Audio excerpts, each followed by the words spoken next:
What's up YouTube? Welcome back to another episode of Crush the Line. This time we're going to be looking at the Rouge River, the Seven Sisters waterfall section, and just the first two drops of this section. I imagine at some point down the line I'll do the other drops, but I'm going to do these two for now because there's quite a lot to talk about, quite a lot to unpack just out of this little double waterfall rapid. So let's break it down, let's take a look at it and think about all the things we have to think about. So let's talk in a more broad spectrum terms, right? When we're scouting rapids, it's best to scout from the bottom to the top, okay? Why is that? Because if you start scouting a rapid and you can't see the bottom and you spend a bunch of time walking around looking at where you're gonna go, and then you come around the corner and then the bottom's all closed off by a big tree or something, then you just wasted a bunch of time. So you always wanna kind of work out where you're trying to get to and then work backwards, and that's just the most effective, most efficient way to do that. When I'm scouting, I try and use this acronym called WORMS, which is,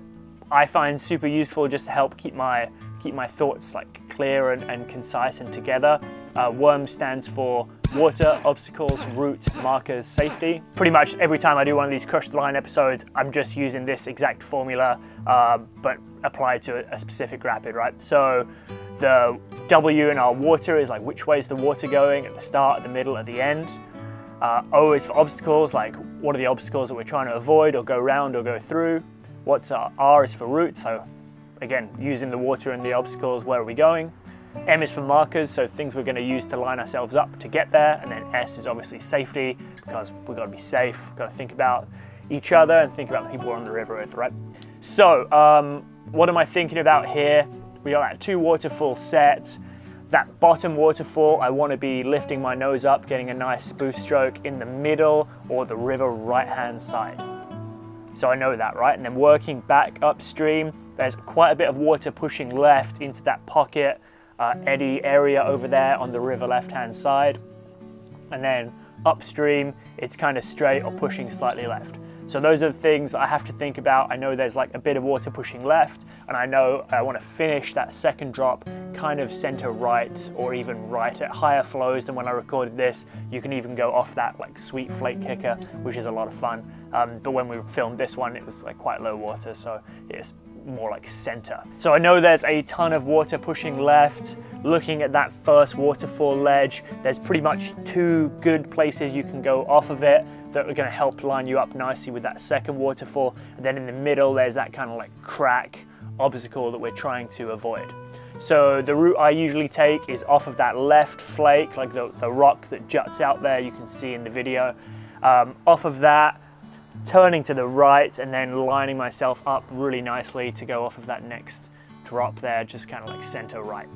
A really good marker for this like left-hand line is there's a big V-shaped wave right on the horizon line, and I'm going to be just breaking over it to the left-hand side. If you break over it to the right-hand side of that V, you'll go into that crack.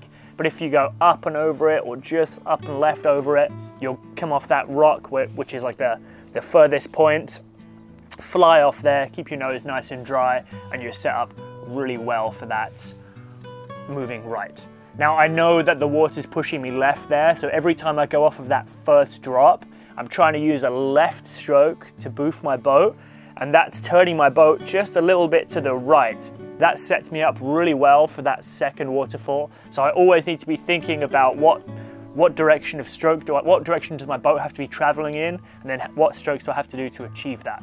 So every time I'm going off that first drop, I'm trying to use a lefty boof stroke or a slightly sweep boof to push my bow to the right, and that sets me up really nicely for that second waterfall. If you go off of that right hand like flake boof spot, it doesn't matter quite as much, but you do still want to just be aware of which way your bow is going to be going, and keep in mind that if you go off there with your bow pointing left, it's going to be pulling you left where the water's going right, so it's pulling you left over into that spot where it's going to be harder to lift up and not get caught in that second hole at the bottom of the second drop. If you do end up getting pushed left in that middle part, don't freak out, you're going to be fine. There's a nice eddy over there on that far left side. You can get your bearings, you can get a breath, and then do a big ferry all the way back across the bottom of that first drop so you can get set up again for the second drop. So it's not something to be panicked about. It's just you've got to be conscious that you are going to have to do a bigger ferry, and you can eliminate a lot of that work for yourself if you're just making sure that as you go off like drop number 1, your bow is pointing to the right. At waterfall number 1, if you do end up going into that crack seam meltdown line between the 2 good spots we identified to go off of that first drop, don't panic, don't freak out, you're going to be okay. At some point you're going to pop back up and resurface, nail your roll, look around, figure out where you are, and then make a plan, either go left and circle back around, or charge right and get off of that second waterfall in the place that you want to get off it at, okay? A killer mistake you can make is freaking out and then be indecisive between going left or going right. Like once you roll up, take a second, look where you are, go left or go right, okay? But if you're floating from that spot, it's likely that you're just gonna float over the second waterfall, and you don't wanna do that, so just keep your eyes up. And then that second waterfall is gonna be coming at you thick and fast. Keep your bow up, you're trying to get straight downstream. If you end up touching the wall on the left, don't freak out, stay relaxed. At some flows, if you touch that wall on the left, it can like kind of pin you back in, and the toe back can be enough to pull you into the hole at the bottom of drop number 2 there. Don't panic about it too much. It's fairly easy to stay upright, especially at the lower levels. It's fairly easy to just go straight downstream without hitting that wall at all. If you do hit it, stay relaxed, lean into it, and then you can just ride it off out into the flat water there. Okay, this has been Crush the Line, Seven Sisters Waterfalls, Waterfalls 1 and 2. Hopefully this has been useful for you. I hope it has. Let me know in the comments down there. I hope to get some of the other Seven Sisters Waterfalls in a future video, but I didn't want this one to be too long. Okay, great. That's all I've got to say really, so I'll see you next week. Peace.